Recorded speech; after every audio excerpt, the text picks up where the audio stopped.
जैसे मैं social media comment section पढ़ता हूँ या कई बार मैंने कई सारे मुस्लिम नेताओं में जो बच्चे गए सवाल पूछने के लिए, तो उन्होंने एक कॉमन सवाल पूछा कि हर बार आतंकवादी मुसलमान क्यों होता है, क्यों इतने बनाई? बड़े पैमाने पर लोगों को आतंकवादी बनाया गया, ठप्पा लगाया गया।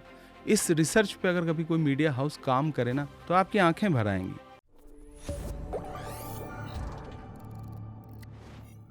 जैसे मैं सोशल मीडिया कमेंट सेक्शन पढ़ता हूँ या कई बार मैंने कई सारे मुस्लिम नेताओं में जो बच्चे गए सवाल पूछने के लिए, तो उन्होंने एक कॉमन सवाल पूछा कि हर बार आतंकवादी मुसलमान क्यों होता है, या आपने अभी कहा कि दबा दिया जाता है, एक्स्ट्रा दबाया जाता है, नाम में वजन होता है।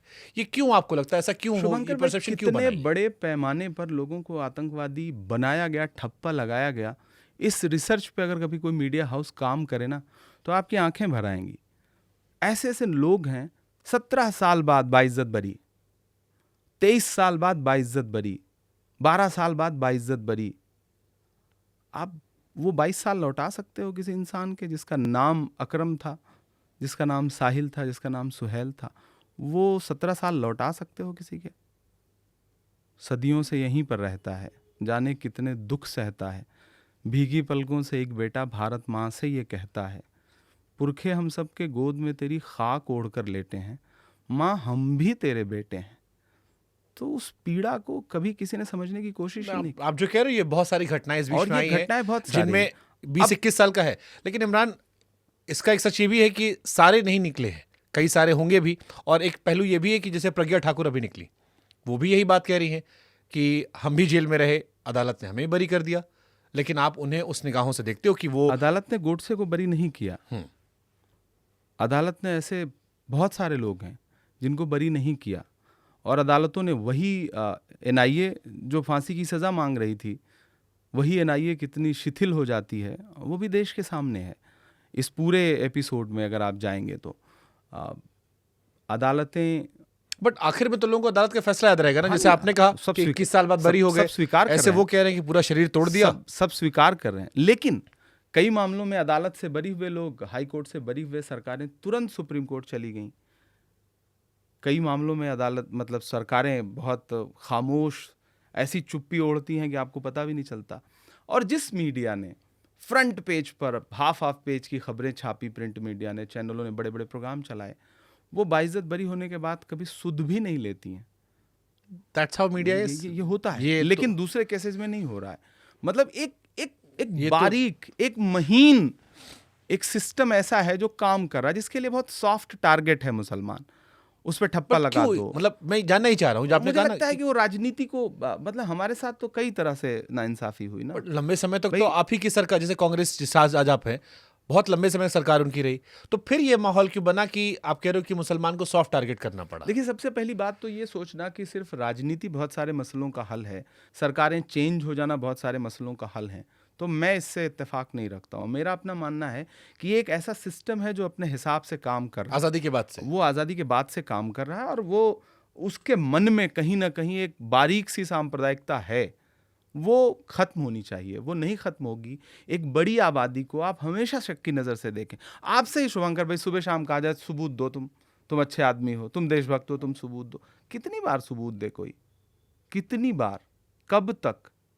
मतलब सब कुछ कुर्बान करके, सब कुछ लुटा के, वो आप जब चक दे इंडिया देखते हो ना, तो वो जो आखिरी का सीन है ना शाहरुख खान का, तो अगर वैसे व्यक्ति से भी आप सवाल पूछ रहे हो, उस व्यक्ति की भी देशभक्ति को आप सवालों के घेरे में खड़े करने लगते हो, जो पूरी दुनिया में आपकी मोहब्बत का ब्रांड एम्बेसडर बन के जा रहा हो, तो आप आम मुसलमानों के साथ कैसा व्यवहार नहीं, करते बट इमरान, जैसे चलो आपने अच्छा टॉपिक छेड़ा।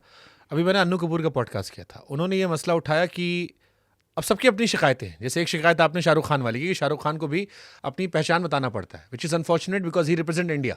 वो ग्लोबल आइकन हमारे, और हम सबको वो रिप्रेजेंट करते हैं बाहर जाकर। बट वो कहते हैं कि उसी बॉलीवुड में वो नेगी साहब का किरदार था, जिसे बाद में कबीर खान बना दिया गया। बॉलीवुड में 70 के 80 दशक में बहुत ही आरोप, बहुत सारे आजकल के जो पुराने लोग हैं, वेटरन्स, वो ये कहते हैं कि बड़े सिस्टमैटिक तरीके से बॉलीवुड ने हमेशा इमरान चाचा को ही अच्छा दिखाया। गांव में सबसे अच्छा आदमी, ब्राह्मण जो था वो लूटमार था, ठाकुर जो था वो आक्रांता जैसा था, बनिया जो था वो चोर था। एक गांव में चाचा थे वो जो अच्छे थे। जो वर्ण व्यवस्था है, जी। आप अगर उससे संबंधित फिल्में बन रही हैं, तो वहां भी आपको, और ये शिकायतें कब से शुरू हुई हैं? 2014 के बाद हाँ, से। मतलब इधर बीते 15 मतलब साल लोगों में होड़ लग गई है कि किसको एफटीटीआई का चेयरमैन बनना है, एनएसडी पहुंचना है, कुछ हासिल कर लेना है। तो आप कैसे, मतलब जो अपना नाम उर्दू उपनाम रखें और बाद में पता चले कि उर्दू से संबंधित सारे साहित्य को खारिज करने पे आ जाएं, तो आप समझ लीजिए ना कि कौन सी मानसिकता के साथ काम कर रहे हैं। तो अन्नू कपूर जी ने ये बात कभी पहले कही नहीं कही, अभी कह रहे हैं कि वो बॉलीवुड तो इस तरह से काम कर रहा है। उन्होंने भाई बॉलीवुड चकते तो इंडिया का जिक्र किया आप था। सामान, बॉलीवुड तो जालीदार टोपी पहना करके जो सिंबोलिज्म दिखा रहा है कि फिर तो मुसलमान उस पर करे कि भाई आप मतलब हर व्यक्ति को जालीदार टोपी दिखा करके आतंकवादी बताने की कोशिश क्यों करते हो? आप सिंबोलिज्म की जो राजनीति कर रहे हो, हम भी कोसें वो भी कोसें। तो खुश काहे नहीं भाई? मैं समझ पा रहा हूँ, अगर मुसलमान कह रहा हमको शक की निगाहों से देख रहे हैं, हिंदू कह रहा हम खतरे में हैं, तो मजे में कौन है देश आप में? बताओ कैसे खतरे में? मजे में कौन है देश में? मतलब मुझे तो हैरत होती है कि एक नैरेटिव सरकार ने बना दिया कि नहीं खतरे में है। भाई 11 साल से आप हो, चलो आप अलंबरदार हो उस विचारधारा के, तो अगर खतरे में है तो फिर तो आप बहुत कमजोर हो। सीमाएं सुरक्षित नहीं हैं। आप कहते थे कि हम एक के बदले 10 सर लेके आएंगे, आप कितने सर लेके आ रहे हो? आप कहीं से एक फोन आ रहा है, आप सीज फायर कर दे रहे हो, वहां से आपके बेटों को हथकड़ी लगा के भेजा जा रहा। मतलब इसको बहुत मैं सरलीकरण इसका कर रहा हूं कि पार्लियामेंट का सत्र चल रहा है, एक खेप हमारे भारत के नागरिकों की जो अप्रवासी हैं, बेड़ी हथकड़ी दोनों लगा करके भेजी जाती हैं। प्रधानमंत्री जी उसी दौरान अमेरिका का ट्रिप अपना प्लान करते हैं या पहले से प्लान रहता है, वो ट्रंप से मिल के आते हैं और उनके आने के 2 दिन के बाद एक खेप फिर उसी तरह से भेजी जाती है। जबकि पड़ोसी देश के लोगों को जब वापस भेजा जाता है तो उनके हाथों में हथकड़ी बेड़ी नहीं लगाई जाती। और आप कह रहे हो कि नहीं अमेरिका तू क्या है? वो मीम सुना है ना? तो आप बताओ ना कि अगर आप इतने कमजोर हो तो फिर ये ढिंडोरा आप क्यों पीट रहे हो? भाई आप जब उच्चतम मानदंड पे खड़े होकर के बड़ी बड़ी बात करते हो तो आपसे तो ज्यादा सवाल पूछा जाएगा ना। तो इससे तो लाख गुना बेहतर कि जब नेहरू उस दौर में जब जाते थे तो पूरा यूएस खड़ा हो जाता था। इंदिरा जी उस दौर में उन्होंने कह दिया कि 7वां बेड़ा नहीं 8वां बेड़ा भेज दो, देश की संप्रभुता से समझौता नहीं करेंगे। तो आप तो बहुत कमजोर हो भाई। मुझे लगता है ये पार्लियामेंट के लिए बचा लो, ये डिबेट आप बीजेपी वाला आप लोग करोगे, ज्यादा मजा आएगा। मैं इमरान प्रतापगढ़ी की सोच को एक्सप्लोर करना चाहता हूँ। पॉलिटिकल तो दुनिया कर ही रही है आपके साथ। फिर मैं आ रहा हूँ, मैंने आपके कई शायरियों में कई जगहों पर मुसलमानों का जिक्र करते हुए सुना। मैं मुसलमान हूं, बहुत कोट आपने हाईलाइट करते हो, आप कई बार स्पेशली करते हो। क्यों जरूरत पड़ती है इसकी? देखिए मैं जैसे एक नॉर्मल इंसान के तौर पर भी कर सकते हो, क्यों वो हाईलाइट करना पड़ता है? क्यों ये आपको कहना पड़ता है कि सिक्योरिटी वाला छूता है तो नस दबाता है? फिर मैं जानना चाह रहा हूं, ये भी शिकायत कर रहे हैं सरकार हमारी, ये सिस्टम उनका है। आप कह रहे हो कि 1947 से एक सिस्टम चल रहा है। देखिए शुभंकर भाई, मैं जिस समाज में रहता हूँ, मेरी शायरी में कहा जाता है ना, शायर तो समाज का आईना है, हाँ। कवि समाज का दर्पण है। हम वो दिखाएंगे जो समाज सोच रहा है। हम जिस समाज का हिस्सा हैं उस समाज में हैं और उनका दर्द, उनकी पीड़ा हम तक पहले पहुंच रही है। और एक पूरा मीडिया ने वॉश आउट कर रखा है कि नहीं, इस दर्द पे हम बात नहीं करेंगे। तो हम ढिंडोरा पीट के कहेंगे कि मेरे भारत तेरी सरहदों के निगहबान हैं, हम मुसलमान हैं। हम कहेंगे कि हम अपनी कुर्बानियां गिनाएंगे। भाई आप हमारी कुर्बानी स्वीकार करने तक को तैयार नहीं हो तो हम गिना रहे हैं, सुनो। हम अपनी सफाई में कह रहे हैं कि भैया हमने इतनी कुर्बानियां दी।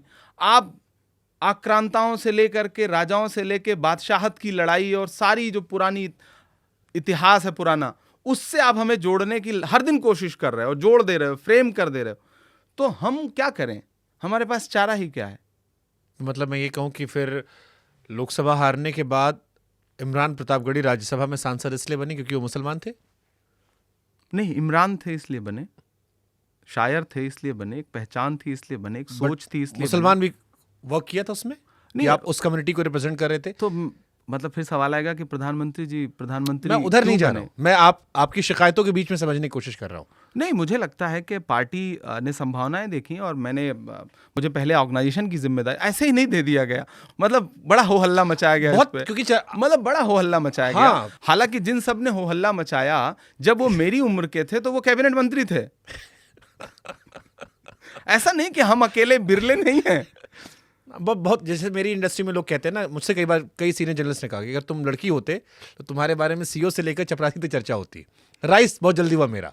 ऐसे ही आपके बारे में लोग कहते हैं कि इमरान प्रतापगढ़ी का राइस बहुत तेज हुआ है, वो चुनाव हारे उसके बाद सब आता आ रहा है, वो बिल्कुल बगल में दिखते हैं, साथ में घूमते हैं, बिहार जाते हैं, भारत जोड़ो यात्रा कर रहे हैं, तो इतना मेहरबानी क्यों हो गई सडनली इमरान प्रतापगढ़ी पे? अब शुभांकर के पॉडकास्ट को ज़्यादा व्यूज़ आते हैं, हाँ। तो बुजुर्गों को इस बात पे मुझे नहीं लगता कि बहुत ज़्यादा मतलब पीड़ा होनी चाहिए। वो शाहिद आपके फैज़ाबाद के एक शायर हैं, उनका एक शेर है कि जो भी मिलता है उसी को देखने लगता हूँ मैं, क्या करूँ मजबूरियाँ हैं, गाँव से आया हूँ मैं तेरे साहिल पे आया था कि देखूँ तेरा ज़र्फ़, ऐ समंदर किसने तुझसे कह दिया प्यासा हूँ मैं। तो हो सकता है हम में आप में जो जुर्रते इनकार है ना, क्या पता नेताओं को, आपके आला कमान को या आपकी जो टॉप लीडरशिप है उसको लगता हो कि नहीं यार ये लड़का कुछ अलग करने के नज़रिए से आया है, कुछ तो इसकी आवाज़ को पार्लियामेंट पहुंचना चाहिए। मैं चुनाव लड़ा, हार गया, कुछ आता नहीं था, सीधे चुनाव में गया, और चुनाव तो एक अलग ही चीज़ है। अब जब कभी लड़ूंगा तो शायद बेहतर तरीके से लड़ूंगा।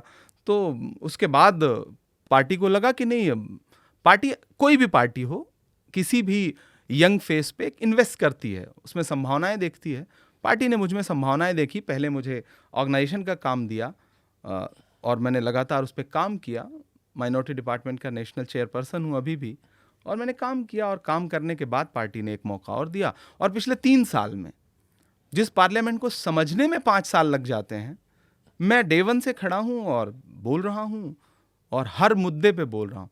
मतलब जब आपने कहा ना कि आपको मुसलमान होने की वजह से, मेरी पार्लियामेंट की जो पहली स्पीच है वो इलाहाबाद विश्वविद्यालय की फीस वृद्धि के खिलाफ है। सुना मैंने। तो मैं हाथरस की उस दलित बिटिया के लिए भी आवाज़ उठा रहा हूँ, मैं महंगाई पे भी आवाज़ उठा रहा हूँ, मैं ट्रेनों के बढ़े हुए किराए पे भी आवाज़ उठा रहा हूँ, मैं हवाई जहाज़ में हवाई चप्पल वाले वायदे पर भी आवाज़ उठा रहा हूँ। हाँ, मैं वक्फ बोर्ड पर भी बात कर रहा हूँ, मैं नजीब के लिए भी बोल रहा हूँ, मैं बिल्किस के लिए भी बोल रहा हूँ। मैं जिस समाज से आता हूँ उसकी पीड़ा मेरे पास ज़्यादा है, तो शायद मैं जब उस पर बात करता हूँ तो मैं ज़्यादा संवेदना से भीग जाता हूँ। बस इतना ही है। मैं मुसलमान हूँ, ये एक सच्चाई है। मैं भारतीय हूँ, ये एक सच्चाई है। और मैं भारतीय मुसलमान हूँ, ये मेरे लिए गर्व का विषय है। ठीक है।